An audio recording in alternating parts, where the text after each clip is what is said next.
He spent 8 years with the Seahawks from 97 to 2004. He's fourth all-time in franchise history in linebacker sacks, two-time first-team All-Pro, three-time Pro Bowler, and part of the Seahawks' 50th anniversary team. It's linebacker Chad Brown joining us now on the Emerald Queen Casino Sportsbook Hotline. Hey, Chad, how's it going? I am fantastic. How are you guys doing? Good. We're happy to have you here. How'd you get the news? Did someone from the Seahawks contact you? Yes. Mo Kelly was one of the vice presidents over there with the Seahawks, one of my former teammates. He contacted me about a week and a half ago. Asked me to keep the secret, which I was able to do. But it's certainly an amazing honor. And now that I know the full 50 guys on the team, to be included with such great players is just a very outstanding part of my NFL career. Yeah, we saw the list and lots of great names in there, including yours. But I want to ask you just about your 98 and 99 season, back-to-back Pro Bowls. You had 149 tackles one year, 116 the other year. What was your game like back then? What was the game of football like back then when you look at it compared to now? Oh, wow. Obviously, rules have changed. Coaching has changed. Techniques have changed. The way the game is played and called has changed.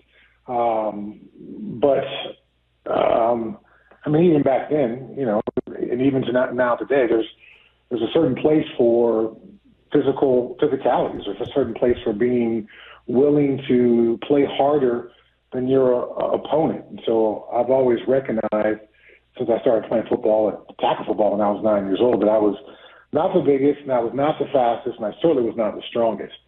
So what am I going to do to get an edge over guys who are bigger, stronger, or faster? I guess I'll just be willing to play harder than they can play. And so that became something that I included in my game when I became a Pittsburgh Steeler, and then I brought that to Seattle with me. And so no matter what the game was or who the opponent was on the other sideline, when that game was over, I wanted to say, people to say who watched the game or coaches who were watching tape, you know what, that 94 was the hardest playing dude on the football field.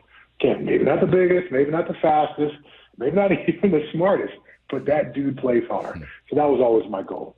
What do you kind of appreciate or like about the game now when you watch it or analyze it? And what do you think it's missing, or what do you personally miss about it? Well, the game always goes in cycles. And so I love the fact that there's really no way to cheat the game. So despite, ever-changing rules, football always has the owners' meetings where they're tweaking rules and they're going to emphasize this particular penalty or that or the other, that the folks who are deeply ingrained in football, the coaches, the GMs, the best players, find ways to be successful. So you're always asked to modify what you did. And what you did last year doesn't do anything for you this year. It doesn't even buy you a cup of coffee. You got to go out and reprove it again this year. I think that's one of the great things about football. But going back to my comment about cycles within the game, the rules have favored passing so much that the game has really become a passing game. But now we're starting to see teams that are recognizing, well, everyone's given all their resources to the passing game. We can be able to carve a niche for ourselves or for our team if we play great defense and we run the football effectively, which is something that Pete Carroll certainly brought, particularly early in his tenure to the Seahawks. My Pittsburgh Steelers teams, they played that way. But I see teams now beginning to recognize that there's an advantage for that.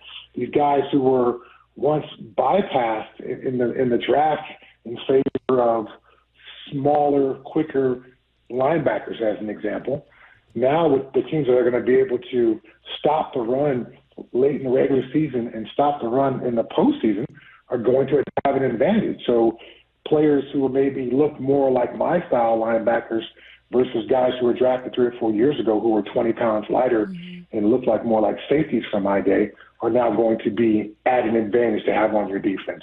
So the cyclical nature of football is always very fascinating to me.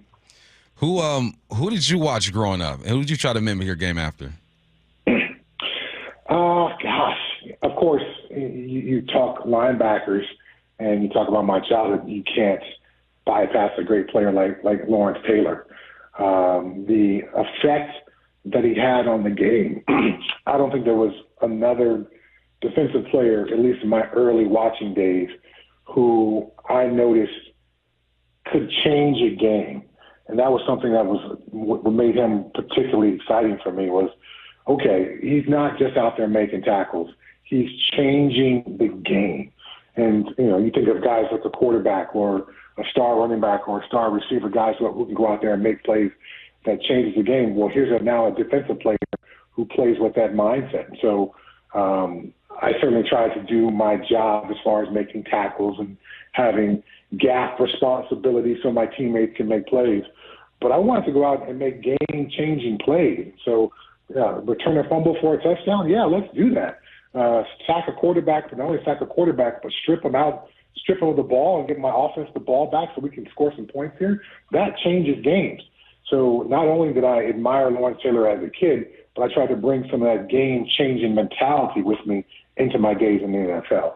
I would imagine, Chad, that the very cool thing about being told, hey, you're part of this 50th anniversary team, or getting any of the accolades you've gotten since your playing careers is feeling like I did it. Like you accomplished so much, and you're one of the most celebrated Seahawks linebackers. But if like a younger Chad, still in the midst or early parts of his career, if you were to go back to that version, what was maybe the hardest lesson to learn? Like now you've learned it, but when you were going through it, it was just tough. I think it's still tough today. I was lucky enough to play on a Pop Warner team that won championships. In my high school, we won 32 games in a row, back-to-back championships in the state of California. I went to the University of Colorado where we won a national championship. I got a ring with a number 1 in diamonds on it somewhere in this house. So the personal accolades and the personal glory are certainly great, and it's recognition, and it signifies that other folks saw something in you that you had hoped to put out there on the field. But in the end, football is always going to be about winning. It is always going to be about winning. So while I walked away from my career without regrets, I certainly would have loved to have had a playoff win in my 8 years that I was a Seattle Seahawk. Do I think I was a part of their later success and rebuilding the culture and bringing some winning ways and some winning attitude to Seattle? I certainly think I had a hand in that.